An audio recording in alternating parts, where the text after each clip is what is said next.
Let's all go to the lobby. Let's all go to the lobby. Let's all go to the lobby.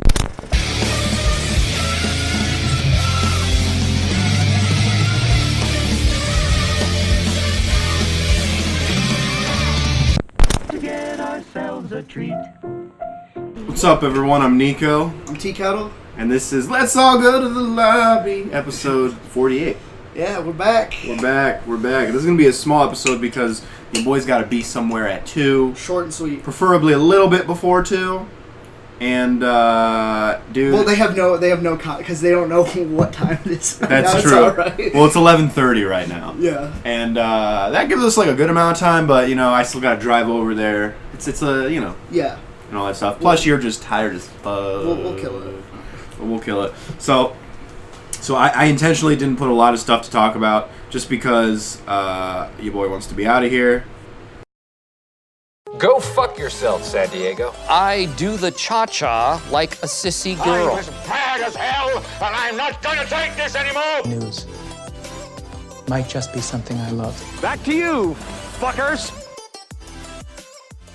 And, yeah, but before we get into anything here, let's talk about some sad news here. Peter Fonda, dude. No. The legend. Dude. Legend. Not another Fonda. Has passed away. That's crazy. I know, it kind of came out of nowhere because it hasn't really been publicized a lot. He died yesterday. Yeah. And I remember that I was scrolling through, I think it was YouTube, and I saw the thumbnail, Peter Fonda dies, but it was from 4 hours ago. Like, the actual video, and I'm like, why aren't people talking about this? I mean, people probably are now.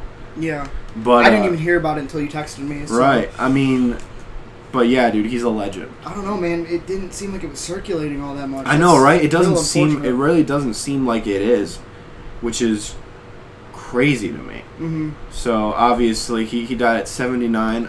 A lot of people might know him from Easy Rider. You know, that's one of you. I talked about it and I loved it. Yeah, that's one of your favorite movies. Excuse me. He's been in a lot of other movies, and he was the son of, obviously, Henry Fonda, brother of Jane Fonda. Yep. And man, that just really sucks, man. yeah, That just really sucks. Easy Rider, Yuli's Gold, The Hired Hand. What else has he been in? Do you know? He's been in a lot of smaller roles, and then he had a real big role on a TV show that was really popular in the 90s. I can't remember what it's called. Hold on one second. I just saw it. I mean, he was in 310 to Yuma. Oh boy. Yeah, because I was going through his filmography a little bit ago. Oh yeah, yeah. It was Cannonball Run. I'm looking at it right now. Obviously, Easy The Rider. Passion of Ayn Rand. Yep, Passion of Ayn Rand. Yep. That was the one. Got a lot of But accolades for Escape that from one. L.A. Yeah, this guy. This guy's a legend. He's attached to a very prolific family. Mm-hmm. Yeah. Mm-hmm. My sister actually met Jane Fonda recently, semi-recently, a couple years ago. Really? Where at? Just walking down the street in Detroit. What? Yeah, and she took a picture with her and everything. It was crazy. Oh, that is so awesome. Yeah. So, but Peter Fonda, man, that just, that hurts. Yeah, That one hurts. Yeah, rest in peace. Rest in peace to Peter Fonda over here. So, all right. So let's. 2 pieces of news. Yeah. Only a couple pieces of news here. Ewan McGregor has officially. Oh, I can't get a grip on it. Oh, here we go. Wait. Oh, that was kind of. Mine actually kind of went by itself. Like, I twisted it a little bit and then it popped itself before the podcast. Mine's moist, so Moist. couldn't get a hold of it. Did you know that the name for the space between your eyebrows is Nasian? What? Yeah, Nasion, so Nasian? The Statue of Liberty wears a size 879 sandal. Really? 879. All right. You know what they say about girls with big sandals? No, I don't actually. They have big crowns. That's true. That's right. And big torches. And big books. I can't deny that. Mm-hmm. Anyway, that was a bad joke. It's early, fellas. It's early. Ewan McGregor officially cast in a Disney Plus series about Obi-Wan Kenobi. This is pretty cool. That is pretty cool. I always thought that Ewan McGregor was one of the only redeeming qualities about the prequels. That's what Jake just said. Yeah, exactly. It's just like, where is Jake? Let's get him in here. No, he's sleeping. Oh, okay, yeah. I was like, yeah, he was one of the only redeeming qualities about the prequels. There was a few good things in the prequels that I can admit, but Ewan McGregor is typically like, man, even people who hate the prequels are like, man, I really hate the prequels. But Ewan McGregor, though, he's just as a good actor. Obi-Wan, yeah, like, perfect. Yeah. Like, you can see him going into Alec Guinness. It was just perfect. And and people have been clamoring for him to come back in some capacity for a long time. Yeah, so I imagine this is going to be like that gateway between the prequels and the original. I'm guessing. Trilogy. Yeah, I'm guessing it would probably explore that era. Yeah. But I feel like Star Wars Rebels and a lot of animated television shows, which are apparently canon, have kind of already did that. Yeah. So I really wonder what they're gonna do here, because a lot of people are like, oh, I want to see a movie about his re-meeting. With his rematch. Wait a minute, with Darth but it's not Maul. confirmed what they're doing. No, yet. it's not confirmed what they're doing. Dude, what if they're actually doing a live action, like Clone Wars? Oh, that'd be sick. I mean, that'd be sick, but I think people would think that's kind of That like, they're just pointless. pointless. That's why I hope they're not doing that. A lot of people are like, oh, I want to see the rematch between him and Darth Maul, but it's like Clone War, or it was Rebels. Rebels did that already. Mm-hmm. Which is I haven't actually seen any of that stuff, so Yeah. I mean, yeah, we Rebels. get into it. Rebels, which was the sequel series to Clone Wars, already did it. Mm. So it's it was an interesting quote unquote battle too. It definitely subverts your expectations. Anyway, I can't see them redoing that, because if they redo that, then that makes the show not canon anymore. Yeah, But I guess that's true, but it kind of does if they hit the same. if they story do beats. the exact same thing, then yeah, it is canon. But I doubt they would want to do the exact same thing. Yeah. But I mean, that's cool. Good for Ewan McGregor. I feel like let's get him on board, man. Because I mean, he's always been like, yeah, I want to do more. Probably because he knows he can do better, and he's like, put me in something good. He's like, put me in something good as this character. Yeah. Yeah. Mhm. So yeah, cool. Good for him. Good for him. Good for you. So Birds of Prey, you know that movie Unfortunately. with Harley Quinn Yeah. and all that stuff. Yeah. They're doing reshoots right now. Guess who's directing the reshoots? Oh no! Don't tell me. Somebody I like. Chad Stileski, who did John Wick 1, 2, and 3. Oh, what? Yeah. No. Well, He's directing the action reshoots, apparently. He's putting more action into the movie. Does that mean it'll be good, you think? Probably not. Probably not. It'll probably just be Personally. really unbunbalanced. You probably Yeah. have some really good action scenes, and you just have dog shit Right, drama probably. conversation. Apparently, Kathy Yen, who's the director for all the other parts of the movie, she's also going to be there to supervise, but that kind of shows that she's not very confident when it comes to action. Yeah. And, yeah. Yeah, and he's pretty much on top of the world right now. So. Oh, yeah. But that's unfortunate, because if anything goes wrong with that movie, I'm just gonna, I don't know who to blame at that Probably point. not him, because Probably not. he came so late in the game. Yeah. And, what is it? He apparently is his stunt team, because he used to be a stuntman and he owns his own stunt company as well, was already working on Birds of Prey. Yeah. But he just wasn't involved. But now he's getting involved in the reshoots, I believe, and he's not going to be apparently he's technically the second unit director. Okay. Is what he is. So, which is kind of interesting, because, I mean, the guy's on top of the world, so that's kind of a demotion to be like, I'm going to do second unit for this film here. Yeah, I mean, of course, those movies probably get a lot more attention than John Wick does. Yeah. However, I feel like if anything goes wrong with it, most moviegoers aren't really going to know the difference between that kind of stuff. Yeah. And so they're just going to... it's going to sour his reputation. Yeah, maybe, but I this is more like a job for him, I think. I don't think this is necessarily something he's, attached to. Because, the thing that people might not like about the movie most likely will be the character development or, the plot and stuff, and he had nothing to do with those, I think he'll come out unscathed, Okay. Plus, he won't be credited as, co-director or anything, Yeah, and... Mm-hmm. Yeah, okay. No, yeah. So that's interesting. I'm like, so it's gonna. I wonder how that tone shift is gonna be handled, because it's gonna be like weird, and all of a sudden it turns into John Wick, and you're like, what just happened? Yeah, that's what I meant when I said unbalanced. Yeah, exactly. Yeah. It's gonna be interesting. Yeah, they should have just got like directors like that to just jump right on board at the beginning. Yeah, they probably should. What you looking for? I mean, did you drop something? No, I was looking for my hair tie. I put it around here. But that's okay. Oh man. It's okay. If you find it, just eat it. What? And I don't know where it went. It's all good. So it's going to be interesting. That gives me a sense that Kathy Ann obviously doesn't really know how to direct action, and I don't know if I already said that, but you did say that, but okay. it's all right. It's all right. It's early. That's pretty much it. That's pretty much it. Let's talk about trailers.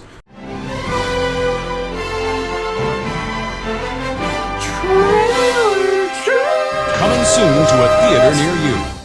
All right, Little Women by Greta Gerwig. Oh, dude, when I saw this, the first thing that came to my mind was... Again? Nico's not gonna like this. Yeah, no. Nico's not gonna like this. You know, here's the thing. I don't know anything. I know that Little Women is one of those stories that has been adapted, I mean, how many times? I think this is like the 5th time. Jeez, dude. I don't know even though it's been adapted like 5 times, I don't know anything about the story. I don't really know anything about what Little Women is about. That being said, trailer looks cute. Yep. It looks funny. Looks fun. Okay. I like the tone. I like the music, actually, surprisingly. It was like a good blend of old and new. Yeah. Timothy Chalamet, the boy, is in it, so you would I love hearing good words from you. Yeah, that's good. Here's my thing, though. So it does look a little bit like Lady Bird. Like it has the same tone to it. A little bit, but the thing with Little Women is like, obviously, I could be wrong, but I'm pretty sure that the reason this movie got made again for like the 5th time seems like a very politically motivated reason. Oh God. Like, we need more strong female stories out there. So let's take a strong female story that has already been adapted and adapted again. And I'm maybe there's something different to it. Maybe. Like, cause but it's like, you know, mistaken. It's just for me, and this isn't just with liberal messages, it's with conservative messages, it's with any political message or any socio-political message, is like, whenever that stuff gets brought up in a movie trailer, I feel it takes me out of it, because I feel like it's so forced. Or like, women can do anything, and they go on and on about it, and I'm like, yeah, you're right, but at the same time, it's like, I feel like this is just being really forced. And again, that could be a byproduct of what Little Women is about, so I could be wrong, but at the same time, I'm like, I don't know, you know? Damn it, why is it... Okay, really? What? Is this really... Oh, this looks nothing like it. No. No, I was looking up when was the last time that it got... Adapted. This other movie that came out last year literally just looks like a... it doesn't look anything like it, but this 1994 one is probably the last one, 1994. With Winona Ryder, Christian Bale, Kirsten Dunst. Like, yeah. Claire Danes. Yeah, okay. Dang.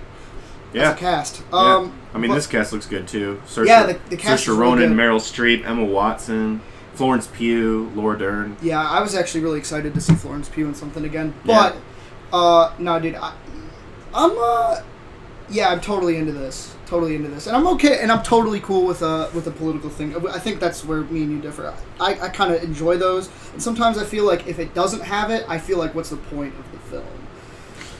I mean, maybe for this film, what's the point of this film? Because that's probably what the whole story revolves around. But it's just like, we're in a very politically charged time.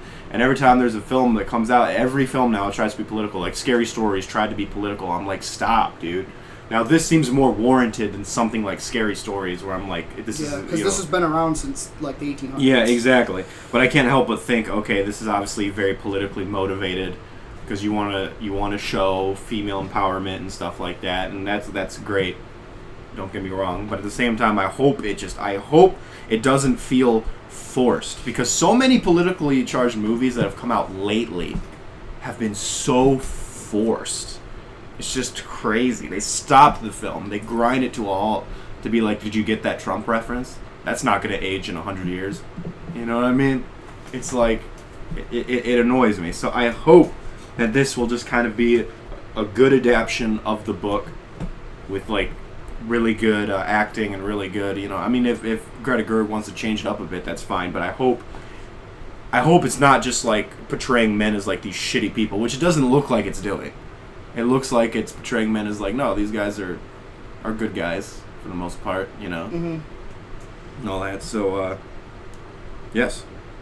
The only thing that I don't like when there's a political thing going on is when it loses all its feeling.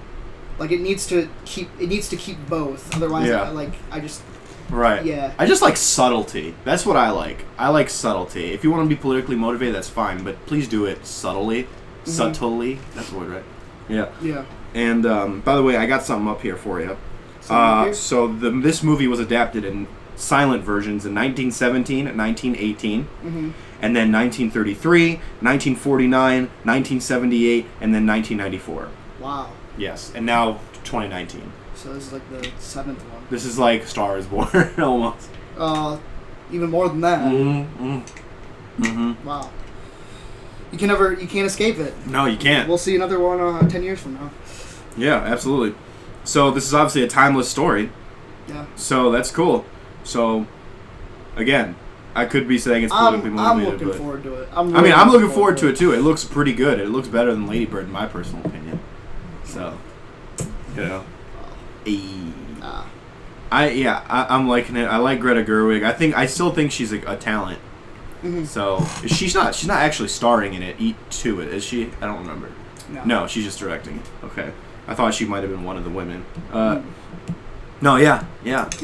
It's looking good, and the cast is amazing. So, yeah, why not? So you know Paul Feig, Yeah. the director of Ghostbusters and The Heat and Bridesmaids and Yep. Oh yeah. and he just did one this last year with Blake Lively, Simple Favor. Oh yeah. Yeah, he's making another movie. I know. Last Christmas I gave you my heart. No, I'm not into this. You're not. Me neither. This kind of looks like a Hallmark movie. It really does. It really does. Wow, really, Amelia? And I don't know, because Paul Feig has been known, like he's known to have really shitty trailers for his movies. Mm-hmm. Look, his trailers are all shitty. Even A Simple Favor, I like that movie. I didn't love it, but I liked it, and that trailer looked shit. It looked garbage. Same thing with The Heat. I've never seen it, but people said, I remember it being like, people said it was really good, and the trailer looked garbage. Spy, I actually watched Spy. Spy was much better than that trailer. That trailer was so bad. So maybe this could be one of its thing. The only one that was real was Ghostbusters, apparently. I've never seen it, but from what people tell me, they say, oh no, the trailer was very indicative of what the movie was like. So I'm giving him the benefit of the doubt that might be the case here. Yeah. And it could be much more raunchier than the trailer, because, you know, when you're a raunch comedy, you can't have those this jokes movie in the just trailer. seems so delicate from the trailer. It does, right? Yeah. It seems very delicate, and it's weird. It's so weird to me, just the tone of it, because you get this guy, played by Henry something. I can't remember. I should have put this in news. You know, he's the new Snake Eyes. They're making a Snake Eyes movie, and he's the new Snake Eyes. I don't even know what Snake Eyes is. Snake Eyes from G.I. Joe. Oh, okay. Yeah, which is weird because Snake Eyes doesn't talk. Yeah. So how are you gonna make a movie about Snake Eyes? You can really just cast anybody. You can really just cast anyone because he never talks and he never takes off his mask. Oh, yeah. Out of respect for his. So what's he gonna do? I don't know. They're gonna ruin the character, or they better add something new to the character, because the whole point of Snake Eyes, if I remember, is that he doesn't talk out of respect for his master that died. His master dies and he doesn't talk. He doesn't show his face because of it. And can an actor even is it helping them by putting that on their resume? I don't know. I really can't see that. I mean, he's relatively new. Henry Gerwig, I think. Not Gerwig. Girding, something like that. Here, I got you. Yeah, bro. hit me up. Last Christmas. Last Christmas. But he's kind of appearing, like out of nowhere all the time, kind of like stalking her in a weird way. Golding, that's what it is. Yeah, I got that vibe. Yeah, you got that vibe. Well, did you get this vibe? Oh boy. In the middle of the trailer, all of a sudden it's revealed that she had like a heart condition or something like that. Remember, she was like in the hospital. Yeah. She's like blah blah blah. Someone on Twitter came up with a theory, and I think it's legit. I think it's 100%. Or she needs like a true. transplant or whatever, and he does it or some shit like No, that? I think he already did it. I think that's his heart that she has, and like his spirit is like with her, like comforting her at all times. I legitimately think that. I mean, think about it. Last Christmas, I gave you my heart. Oh my god! Mm-hmm. Whoa! Yeah, Dude, mm-hmm. my thing is, who is thinking that deeply about this fucking movie? I don't know, dude. People on Twitter. But when they said, because I didn't think of it, I'm like, okay, this guy's weird. But then when someone tweeted that, I'm like, holy crap, that's probably true. Because it's something about the trailer just seems so off. And I don't know what it is, but it seems so off. Like they're not revealing anything? No, I mean, yeah, that they're concealing something, and in doing that, it just makes the tone of the trailer very weird. Yeah. I'm just like, what is this? Yeah. You know? Emilia Clarke, man. Yeah. I don't know. It didn't really do. I don't get it. I don't There's get it not either. comedy. There's no comedy there. I know. It's strange. It looks like a Hallmark movie. It really does. I mean, he's making a Christmas movie, which is strange. If you're gonna make a Christmas movie, like, I always say, go outside the box a little bit. Don't make like, this is like the epitome of like a Hallmark Christmas movie. Like, this is a Hallmark Christmas movie. Mm-hmm. You ever see on Letterboxd they have like, they had the like one where the Christmas posters. Yeah, the Christmas posters, and they're all the same. Dressed in green sweaters. Yeah, green and red sweaters. Oh boy, yeah, I love that. Mm-hmm. Great Absolutely. thread. Absolutely, it's hilarious. So this is interesting. That's just like, what is this? Bless you. Yeah, no, it looks like pretty bad. Yeah, it doesn't look that good. I'll give Paul Feig the benefit of the doubt and be like, maybe this trailer is just bad, a bad adaptation of what the movie's really like. But I don't know. I like to support my Michigan filmmakers too, you know. But let's talk about something that I know that you'll love right here. Fuck yeah!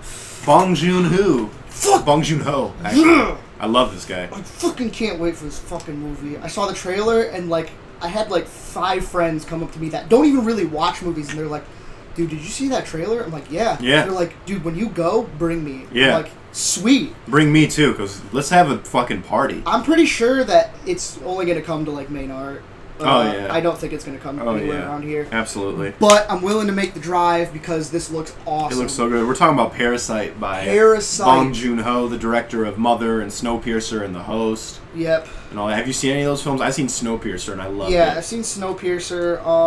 I want to see Mother. One. Mother looks so good. I saw Ocha. Mm-hmm. That was good. Mm-hmm. I actually have not seen. They're both on my list, of course. The Host and Mother. Yeah. The Host being like a monster movie. Yeah. Brian's not that big of a fan of it, if I remember correctly. Who? Brian. Oh, really? Brian Yeah, it's weird because a lot of people love it, but I've seen clips from it, and I remember the CG being really bad. He says it's got nothing to do with the monster elements. It's all about to do with the drama, with really? the people and stuff like that. Okay. If I remember correctly. Right. But I think this movie like kind of surprised me when I heard that this one at Cannes. I'm like, I didn't hear anything about it until then. That's and right. now when I saw the trailer, I was like, yeah, this kind of seems simple, like a very like tame satire. It's a lot more tame than it seems And than his other then films. the thriller moment starting to come in. I'm like, yeah. ooh. And then the trailer takes a 180, and in a good way, it takes an 80 in a good way, and you're just like, wow, like, what is this? You get to see these rich people put hot sauce on their pizza. Yeah. It's like, whoa. Yeah. Hardcore, dude. Hardcore. It's really good. But I don't know anything about it, which is great. But you know, people have said so many good things. No, that's the thing. There's a lot of mystique surrounding the trailer, and I think that is awesome. Yeah, that's the way it should be. because I have all these questions and I have no answers. Absolutely. You looking up something? I'm looking up their next trailer here, but let's talk about Parasite if we still, because I totally forgot. I don't know if I remember watching it. The next one? Yeah. Okay. But anyway, Parasite looks great. There's not really much to say about it because, like I said, they're keeping it under wraps. They are, and it's because at first I'm like, okay, this seems like a very wholesome kind of movie.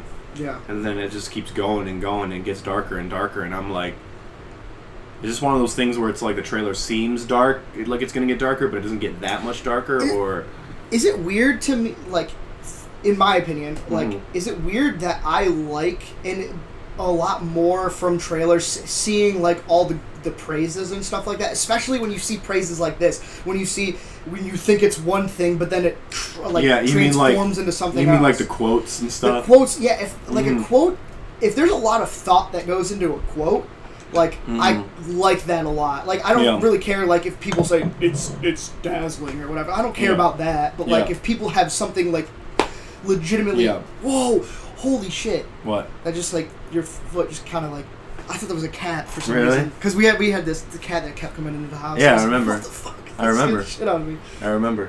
How's that cat doing? Has he come back? I've seen him a couple times. Okay, cool. But yeah, he's cutie. I remember. Yeah. Oh god, no!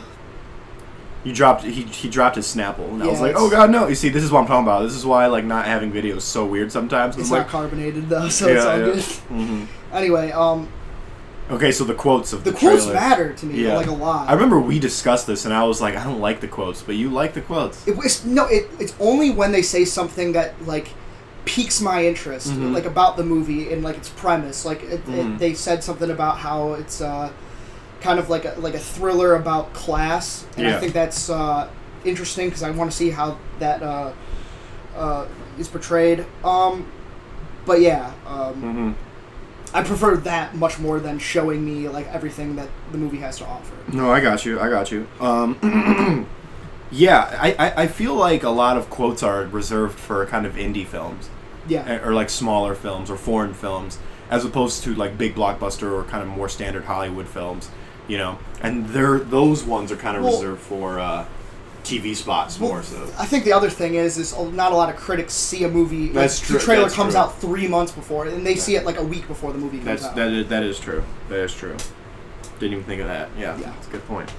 Parasite, looking forward to it. Yes. Okay. I looked it up. I remember this film now. Okay. Nat Wolff is in it. The Kill Team.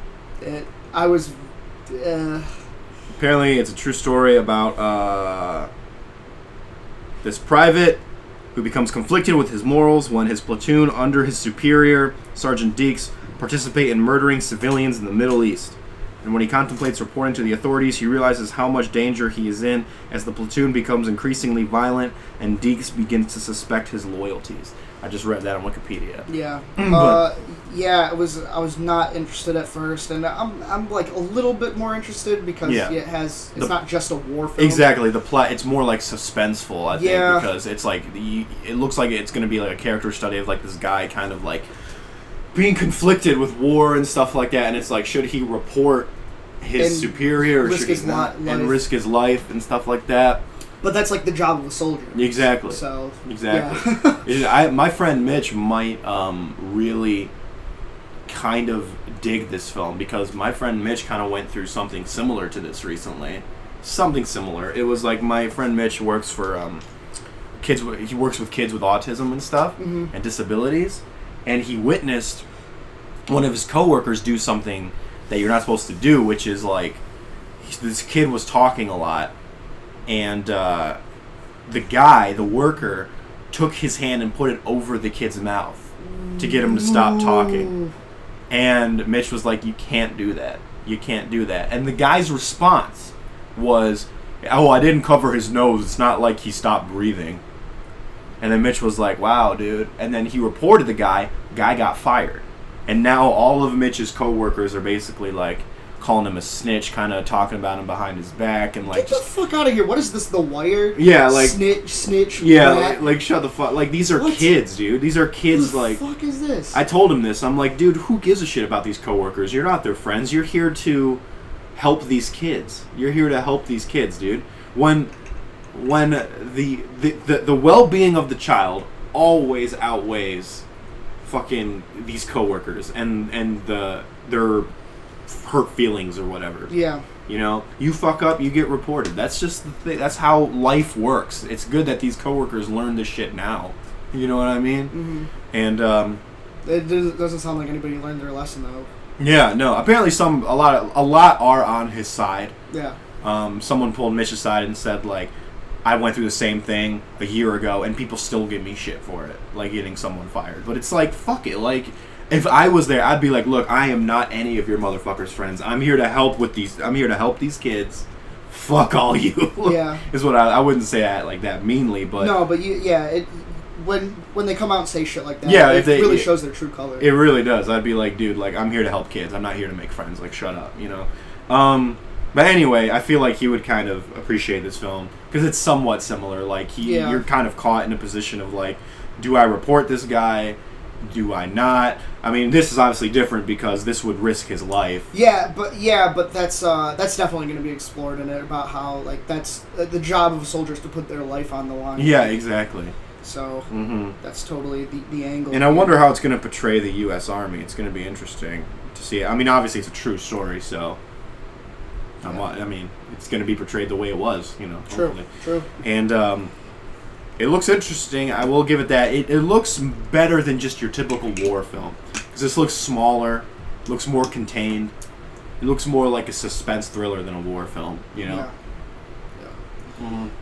Like when they're shooting, when they're like doing like shooting at the range or whatever, and they're like, go get it, or whatever. Yeah. And he's like nervous, and they're like, what? You think we're going to shoot you?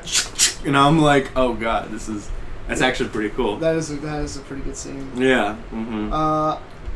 Yeah, I'm semi interested in it. So yeah, I don't know. Absolutely.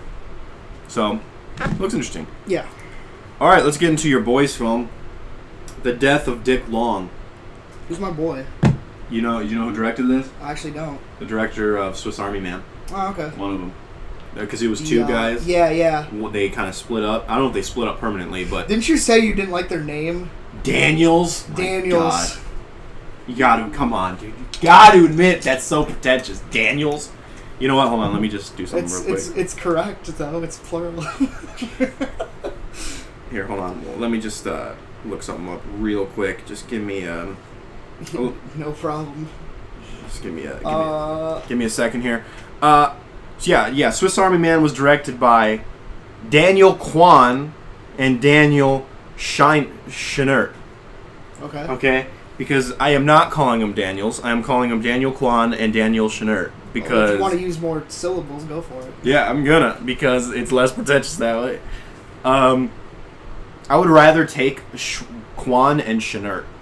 Kind of like Neville Dean / Taylor. I remember, I don't like them as directors, Mark Neville Dean and Brian Taylor, but they did like Crank and those movies. But their title card was always Neville Dean / Taylor, and I'm like, that's even better than having just Daniels. And I'm like, my guy. But you know what? I'll give them this though. There's another pair of directors. They're like short film directors, and they were actually on the up and up at the same time as Daniels were with like short films like Interesting Ball and stuff like that. And you might have seen one of their things, which was the Skittles commercial parody. Have you ever seen that? It sounds vaguely familiar. It's like where like a groom and bride are like having sex on their wedding day, and then like he ejaculates Skittles or whatever. Oh, okay, I do. Yeah. It was, and they made a ton of like commercials like that. I always thought that them and Daniels were very similar, just in their style and in their humor, especially because this pair, guess what their name was? What? Cousins. Directed by cousins, because they were cousins. Oh, okay. And I'm like, directed by cousins, and I'm like, dude, my guy, that's more pretentious than Daniels. Like, Cousins, directed by cousins, and I'm like, my god, dude, like, oh my god. Anyway, I don't know if they split up like permanently or if this is just like a one-off thing, but Daniel Scheinhardt, I believe, is the one who is directing The Death of Dick Long. I hate that title. It's so stupid. And it looks, I don't know.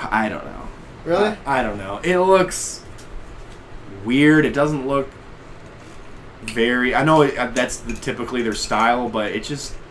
There's nothing about it that really hooked me. Like, this, I remember watching Swiss Army Man. The thing that hooked me was the style.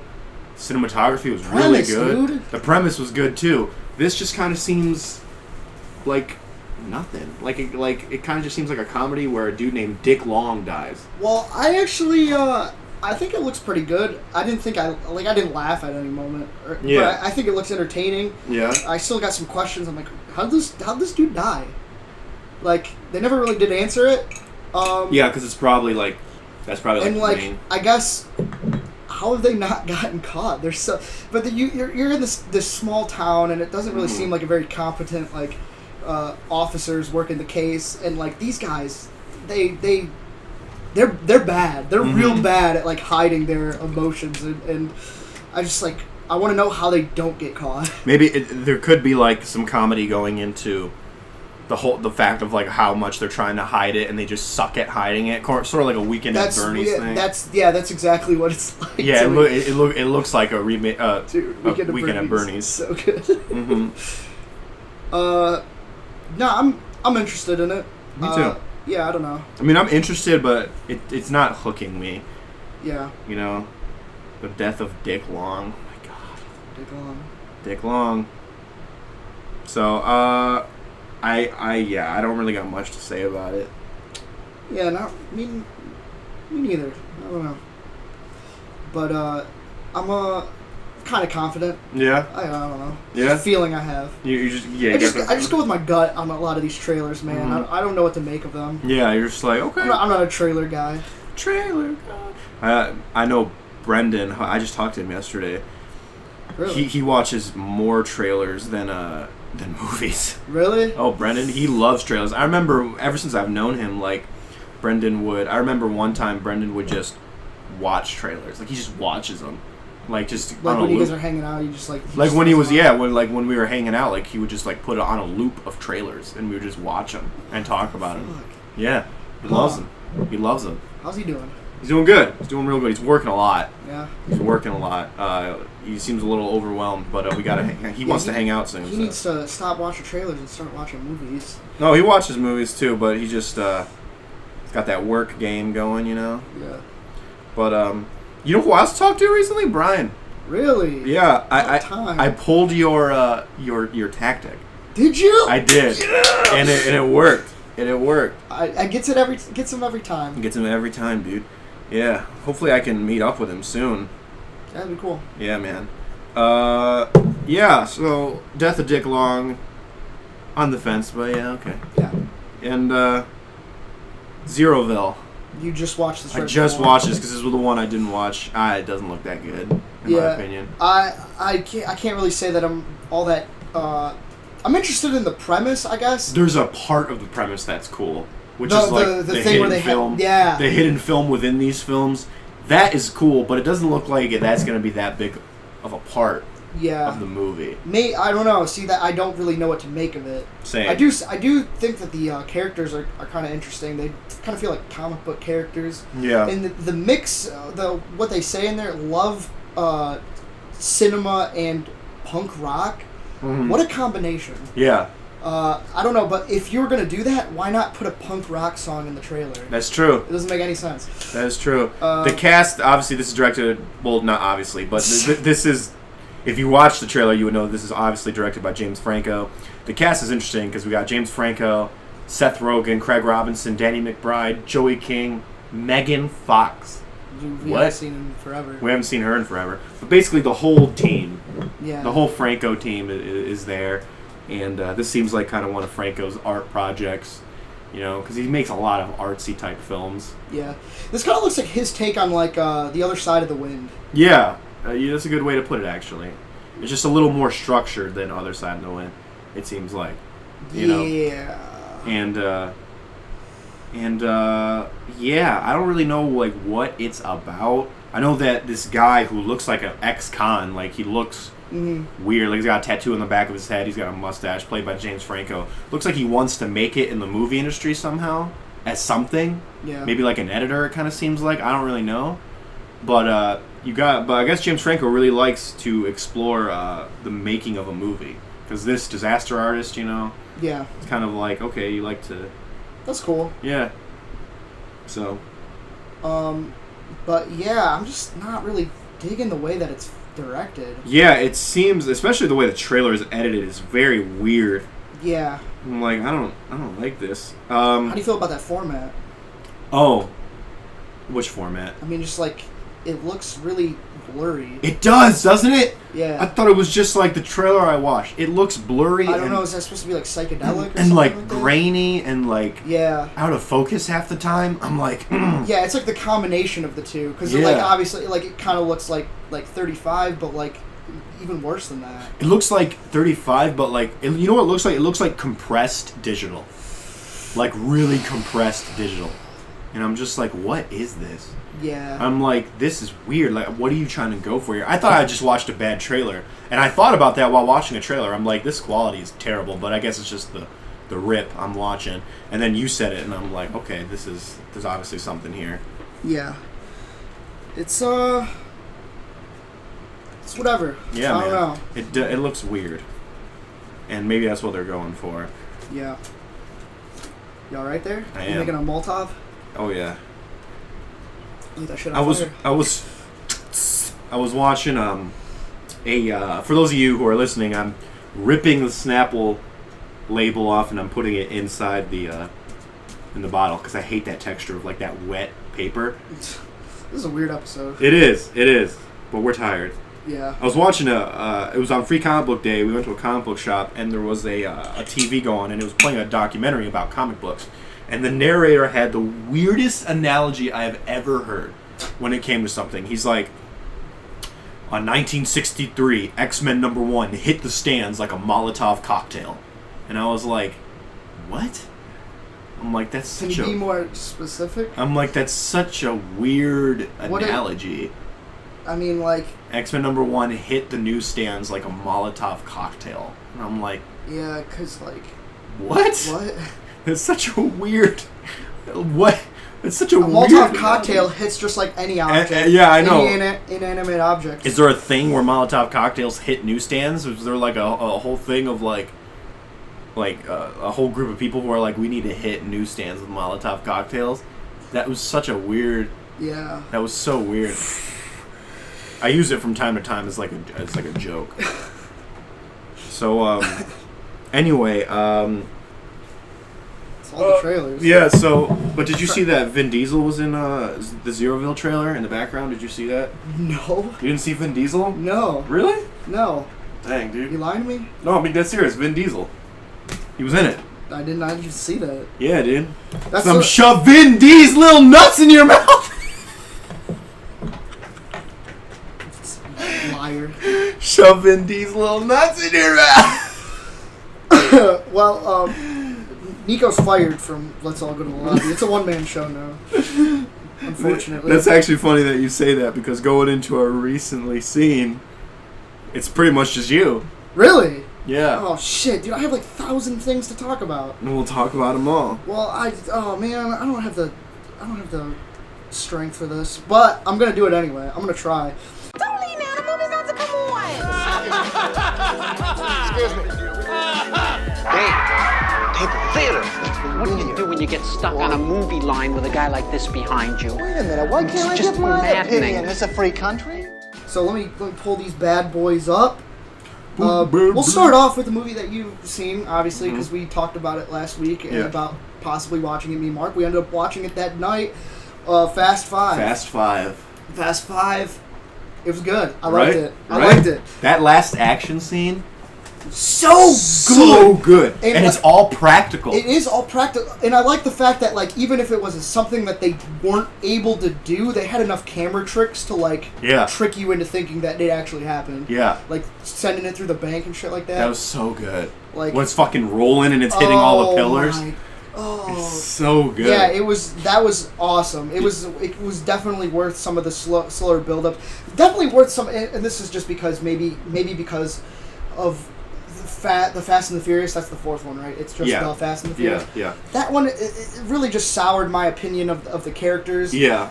They're the main characters, Dom, Mia, and Brian. Yeah. They're really boring. And it's not even like Dom's boring.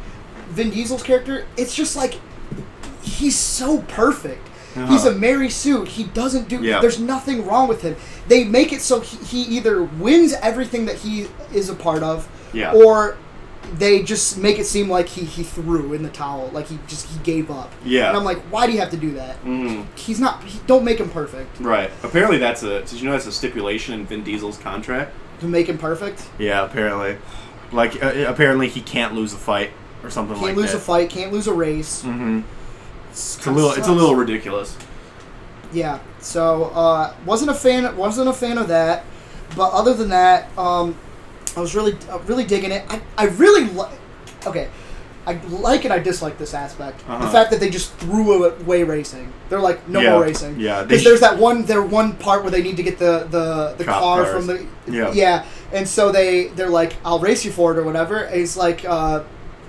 They do the race, or they cut away. They cut, and they just start driving up with the car. It's like, really, you guys don't do Fast and the Furious. You don't do racing. I thought that was kind of funny though, because that was obviously. It was like a little, but I kind of wanted to see it. Yeah, that's true.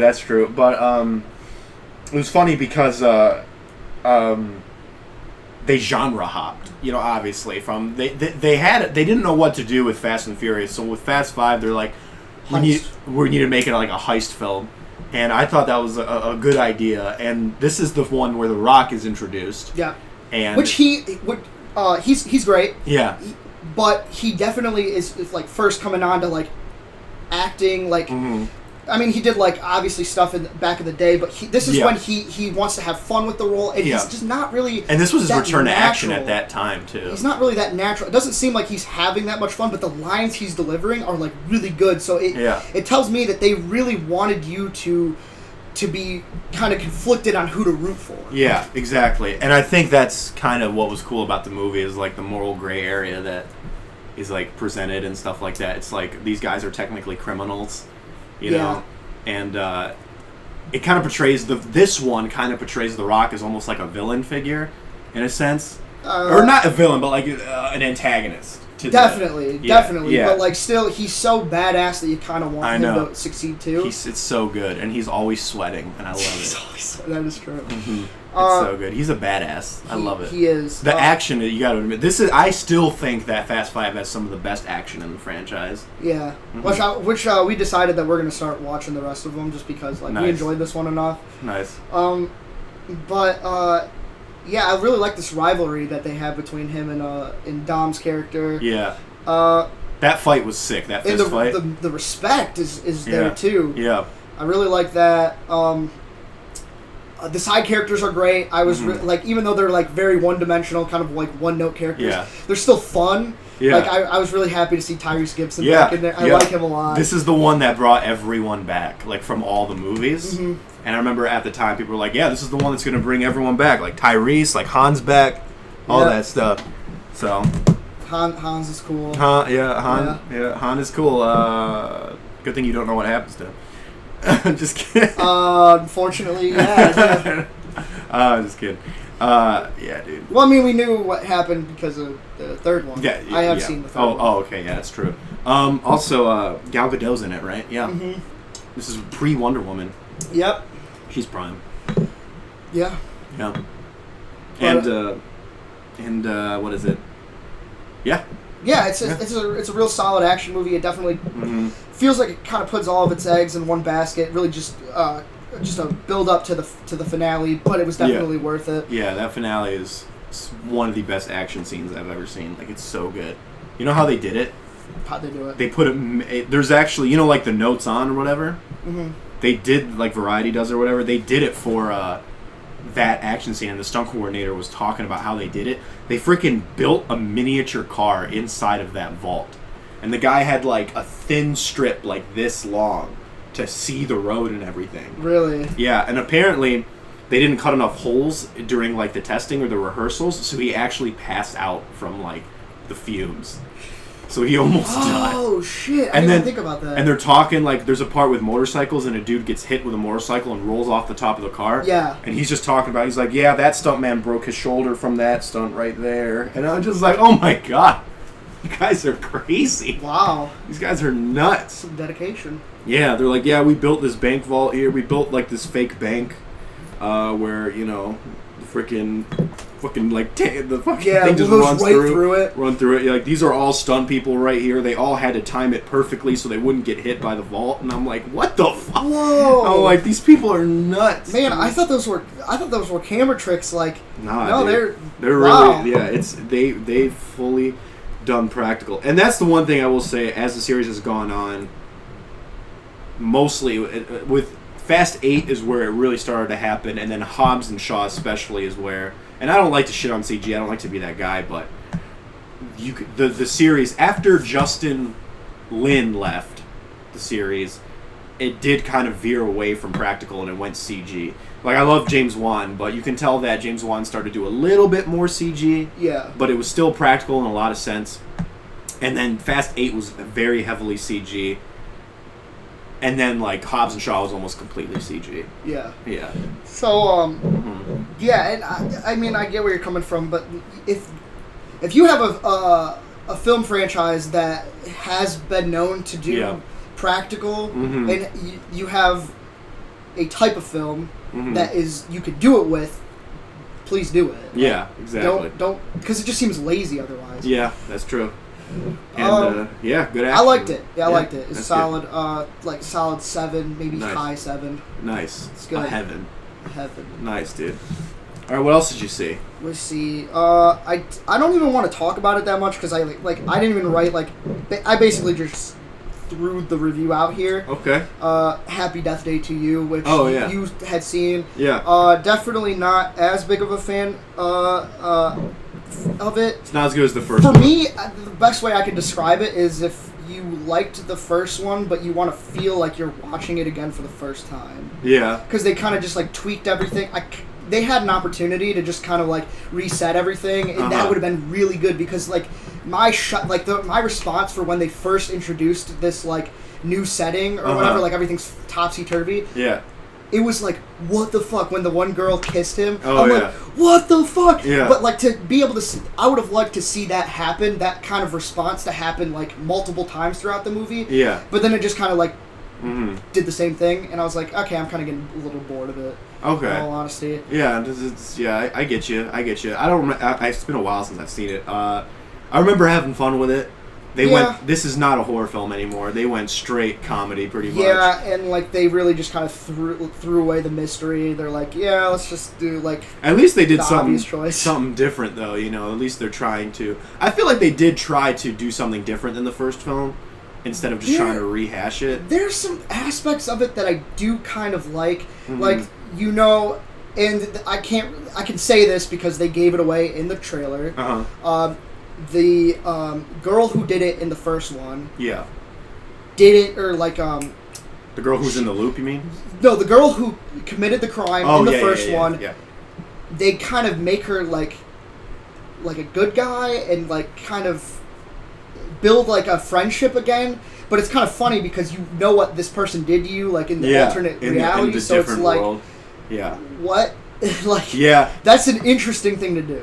Yeah. That's all I'll say. Yeah. I mean, I kind of like that aspect, though. It's oh, wow. Yeah. It just further showed that, we're in a different dimension. I guess that's not a spoiler. I don't know. I mean, it's been out long enough. Yeah, I mean, you're in a different dimension, and you're like, what?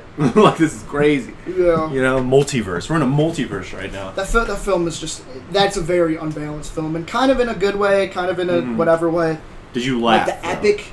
Did you laugh? Epic music at the end. Do you remember? There's this orchestra playing at when they're making the plan to what they're gonna do to fix all this. I'm like, really? I don't remember that. It was real goofy. Yeah. Did I laugh? Not really. Really? I laughed. You said you got a little emotional. I didn't feel anything. You didn't feel it? Dang. I mean, with the mother scene? No. You didn't feel that? Not at all. I felt it. Man. Yeah. Yeah. I knew exactly what scene you were talking about. But yeah, it was not. It's good. I give it a high 5, man. All right, well, I won't debate it too much with you because it's Happy Death Day to you. Yeah. It's not like you don't like Wizard of Oz or something. But, this one's gonna be real hard to like remember. There was a lot going on in this movie. Which one? I watched Siambre. I'm gonna stand up real quick because I gotta stretch out. Oh yeah, you do you. It is a Italian film about a boy. It's kind of like 400 Blows, like a new 400 Blows. Came out in 2017. Executive producer Martin Scorsese. Oh really?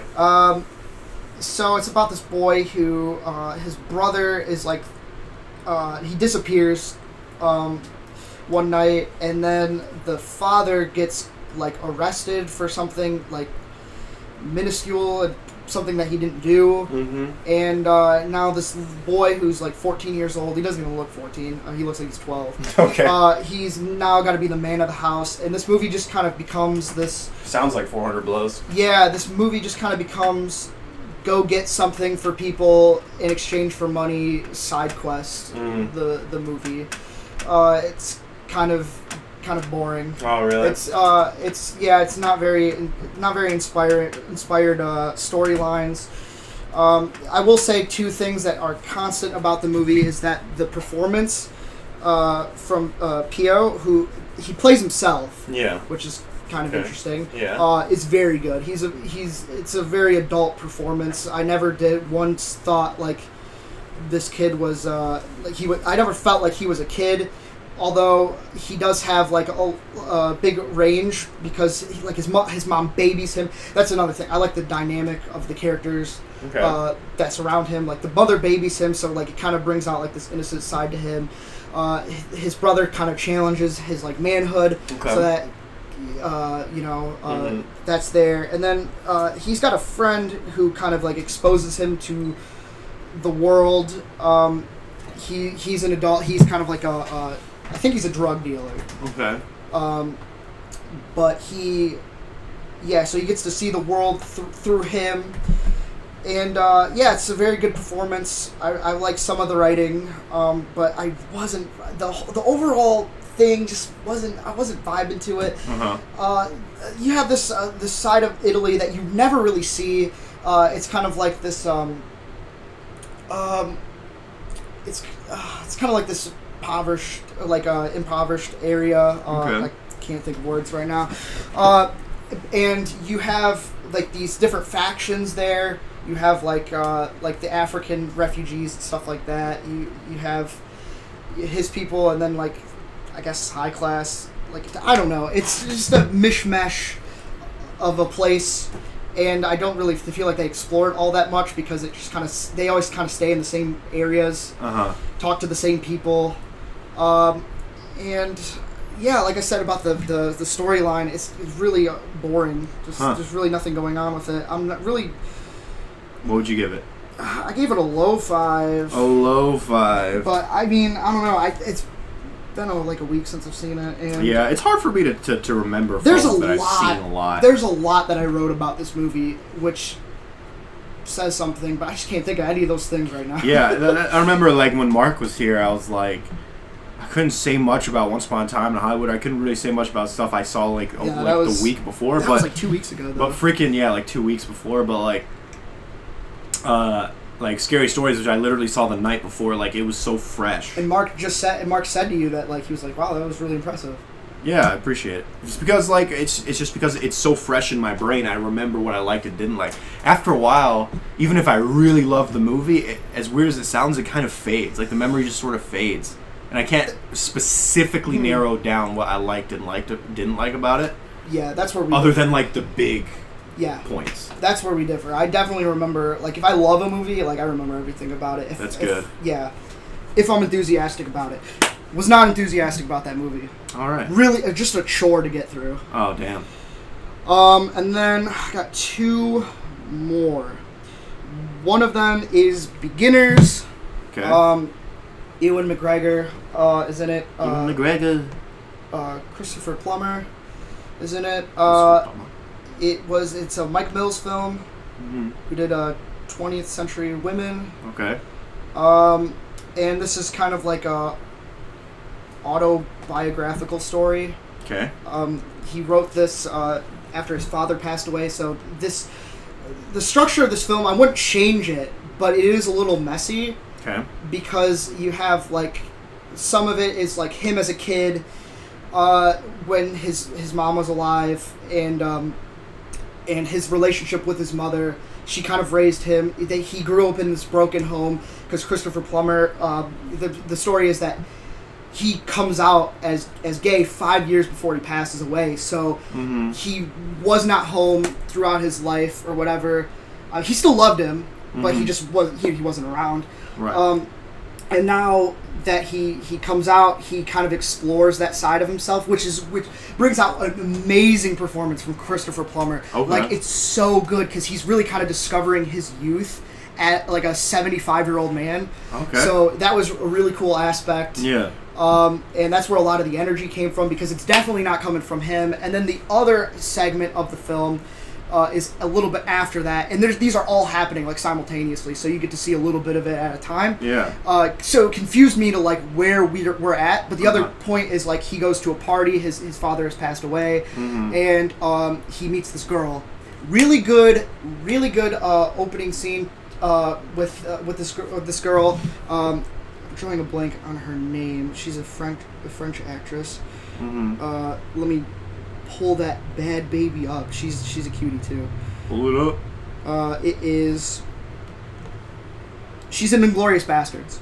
Oh. It's Diane Kruger? Melanie Laurent. Melanie Laurent. She's the girl at the beginning of the film that's in. Oh yeah. Yeah, it's her. She's great. That scene is really good, and I will say it kind of showcases how Mills is like an auteur in this scenario. It's a rom-com, but it definitely doesn't feel like one. He definitely it's kind it of looks like it just from the kind of like Amelie. Yeah. In a way. So you have them going to a party. He's dressed up as Freud or fuck. Let's see. It's a costume party, and he's dressed up as that's psychologist. I can't think. Sigmund Freud. Yeah. A sex psychologist. Yes. Yeah. So he's dressed up as that. He's got patients there. So like he has a couch like there at the party that's dedicated to people like laying down and like talking about their feelings. Oh my god. And I'm like, wow, this is great. Yeah. And she comes over. She's got laryngitis. It's very specific. So obviously it felt autobiographical. Right. And she's writing like notes to him, like, why would you come to a party when you're sad? She knew it. She could see it in the eyes. She's like, how do you know? She draws a picture of eyes. Oh yeah. It's like, damn. Like it's cute. It's cute. I felt the sparks. He also he brings his dog there, and he communicates with his dog. We see subtitles every time the dog wants to convey a message. So yeah, that's very auteur kind of thing. Pretty quirky. Yes, very. That reminds me of like a Duplass, Joe Swanson, whatever his name is, kind of film. Yeah. So so that's a great scene, but I feel like the relationship kind of like fizzles out after a little bit because it's a very dour film, and I didn't really get what it was going for a little bit. It's a very poignant film. That's what I came to realize like later on in the film. But I still think that the relationship remaining strong is still a strong aspect about it, because as an audience member, you want something to fight for. You know what I mean? You want to believe in it. And besides that first scene at the party, I didn't really feel like it was a strong relationship, but I still felt by the end of the film like very emotional. It was able to pick it back up after that 40-minute period. But yeah, just the Christopher Plummer storyline is great, and how it ends, with how they all come together. Yeah. And the conclusion is just really solid. They're really just saving a lot of emotion for that, and it actually ended up getting me all teary-eyed. Really? Yeah, I was. Sounds like you really liked this film. I did. I loved this film. Like it just was kind of hard to sense where it was going. Yeah. It becomes one of those films where it's like the love that you think you deserve versus the love that you get. And that's kind of like the whole thing about it. And it's just a sad film. You just got to really know what you're getting into. It's not a cheerful rom-com. I feel bad for anybody who thought that going into the film. Yeah. it's for. I feel like it's for selective people. Not everybody's going to relate to this film. When you have such a something that is positive in your life and it's still not enough for you. Okay. So if that's not something that you can vibe to, this movie's not for you. All right. But I'm a sad boy at heart, so dude, I love it. What'd you Low get? nine. Low 9. A line. All right. What else you got? One more film. One more. Sorry to do this to ya. Okay. I watched a film called France yesterday. Frantz. France. It is like France? France. Yeah. France. It's about it follows a woman who loses her fiance to the war, and she doesn't have family, so she stays with the fiance's father and mother. They're like a family still, even though he passed away. And this strange Frenchman starts coming to the grave to pay his respects. And this is they're in Germany, so it's kind of like a big deal. And it's like Frenchmen are frowned upon in Is it a period movie? Kind of. It's so this is an interesting thing. I had to look it up because this film feels like it's it's based on literature. Okay. The way that it moves around and the surprises that come definitely feel like literature. Yeah. But it's not based on. It's based on a play, and then it was it's actually based on a film that was adapted from a play. Okay. The film is a pre-code 1931 movie called The Broken Lullaby. Okay. And it is, it was just strange because I kept thinking, like, this just feels like a novel adaptation. I gotta say, I was intoxicated by this film throughout most of the journey. The journey is really good. I don't think the destinations are as exciting as I wanted them to be. I had thought in my mind, because they really build it up, like, where's this going to go? And the first time that I was when I saw the Frenchman at the beginning of the film, and I saw his face, I knew exactly what to expect. But I was thinking, no, it can't be that simple. And I thought of, like, so many things that it could have been, and I was wrong, unfortunately. I kind of like my version better. But the ending was just kind of lukewarm. The middle story beat that's really supposed to be like the game changer was just very obvious. It looks very French, just looking at these pictures. Yeah. Black and white. The black and white thing is really cool, actually. I mean, it looks cool because it looks like the lighting matches old. The film is about these two people that are very, very depressed, and they just have nothing to live for. They have no will to go on. And the only thing is, the film is in black and white when they're sad, which is the majority of the film. But when they're happy, it turns to color. Oh, and wow. I don't mean like it like cuts and it is color. I mean like it fades to color. It fades to color and it fades out of color at like on the drop of a dime. Nice. It's very. I like that aspect a lot. I really like the direction on this thing. Despite the fact that I don't like some of the story beats, there's another aspect that feels like if it was a book, it wouldn't have worked as well if it was as cinema. Okay. Like there's this scene where she tells some character something, and it's like a silhouette, so you can't really see. You can see that they're having a conversation, but you can't see hear what the conversation is. And then it cuts to a scene where it says what they were talking about, but then the scene after that, lies to you again. It's like it plays with you. That's what I like about this movie. So the ride is very interesting all the way through. There was some other things, but I don't really know what to say. Because I like the movie. I like the movie a lot. I don't know if I'd be as enthusiastic about it on a second viewing now that I know where it goes. But I did enjoy it quite a bit. I give it like a low to solid 8, somewhere around there. Haven't really thought about it all that much. But I watched those 2 movies, very sad movies, yesterday. Yeah. Back to back. Damn. Beginners and that. Yeah. And I was just in a mood, man. Dude, I was listening to Sufjan Stevens, who is a very depressing musical artist. Like, man, I was depressed yesterday. Damn. I would not recommend the double feature. Okay. So you gave it a low 8, you said? Low 8, yeah. A late? A late. Alright. And that's all I saw. Alright. Well, we don't have a list today. We don't have a list. Yeah, it was a really short episode. You said this is our 48th, right? 48th, yes. So we got 49. Probably going to bring Mark back for that one. And then we'll do the director's list on that. And the 50th is going to be... And the 50th is going to be... It's going to be a big boy. It's going to be a big boy. And it's going to be our last list. It is going to be our last list. Yep. Ever. Well, it's going to be our last list of, like, miscellaneous things. But I feel like we'll still do, like, a end-of-the-year list, obviously. Yeah, obviously. And I think we'll do, like, maybe if you want to... I'm going to put more work into it if we do it, but maybe anticipated list for the year. For sure, yeah. Mm-hmm. Definitely going to put more... I was disappointed with my list. I was pretty happy with my list because I was really anticipating those films, but, yeah. There could have been more. There could have been more, yeah. But, 2019 has not been a great year, just in general, like for movies. So, I don't know. Yeah. I don't know. There's some stuff that I'm looking forward to. I was happy with what I saw, but you didn't see the same things I saw. That's true. It's one of those things. Maybe I just didn't see the same things. I didn't get to see Midsummer. I didn't get to see the Farewell. Last Black Man in San Francisco. Last Black Man in San Francisco. I didn't get to see that. I don't know if I told you this. Did I tell you this? You know how busy I am when I had to watch Spider-Man a week late.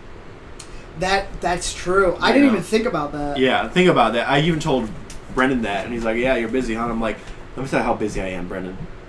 I didn't see Spider-Man: Far From Home until a week later." I didn't see he's a Marvel movie on opening night. Yeah, exactly. It's like, whoa, dude, like you are busy. Like, yeah, it's crazy. Yeah. So this is just probably one of those years where it's just I missed so many. But it's all good. I'll carry them. Yeah, you'll carry it. That's all we got, and I can't think of a line. I got one. You just said you saw Fast and the Furious, right? Yeah. So you know what they say every time they get in the car? You either ride or sit.